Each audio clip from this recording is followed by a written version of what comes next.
Before I even started school, I remember annoying my grandmother, my mother and father, because they thought I asked too many questions. "Curiosity killed the cat" was one of the many proverbs my grandmother delighted in repeating to me every time I poked my head into something new or asked, "Why?" Now that silenced me, as I was really upset by the idea of killing cats. And my mother too, after endless why questions from me, in frustration would sigh, "Because I said so," or "Why is a crooked letter that can't be made straight?" And I had to think hard and pause and stop to think how you'd straighten the letter Y. And I wouldn't dare ask, "Why does it need to be straightened?" Even my father would tell me, "Mind your P's and Q's." And I couldn't for the life of me fathom that one. Yet, in spite of these early reprimands, it seems my curiosity, my love of learning and desire to seek out new ideas have been my constant guides. And these days, whenever I'm in a new territory, I'm called to go further, to explore what's around the corner, what's over the hill, what's beyond the horizon. And I'm truly satisfied when I discover for myself what I can learn and what new ideas come up that stimulate possibility thinking and what-if scenarios. So after all these years, I now know that curiosity, love of learning, collecting ideas, and seeing the big picture are my best attributes or my signature strengths. I know that I'm most satisfied when I'm playing or working to these particular strengths. Now, it's a relatively new and thankfully a growing trend to focus on and develop strengths. Yet the old paradigm, "overcome your weaknesses first," is played out every day in most of our homes, our schools and our institutions, and in our places of work and places of worship, just as I talked about in Lecture 3.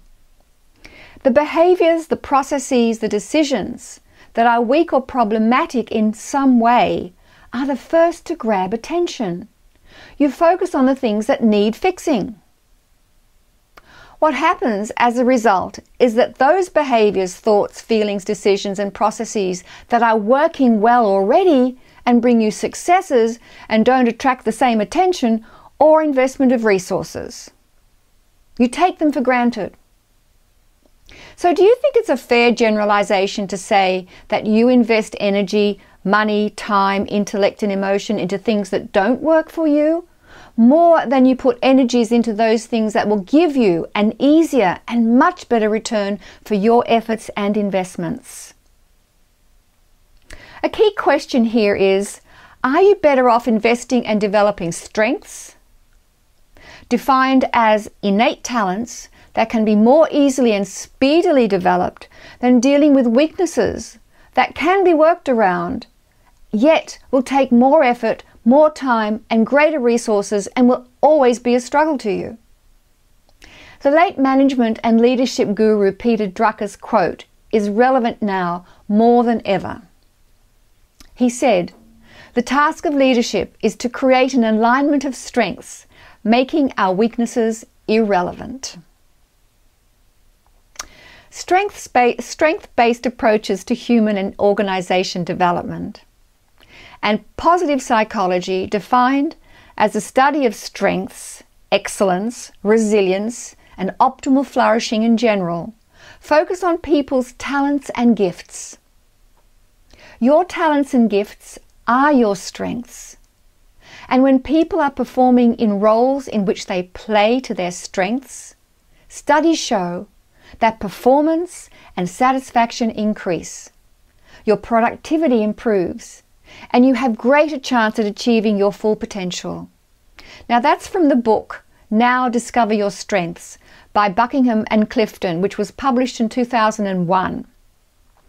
Now this is a radical departure from the long-held view that to help someone perform at his or her best, you work on improving the person's weaknesses first.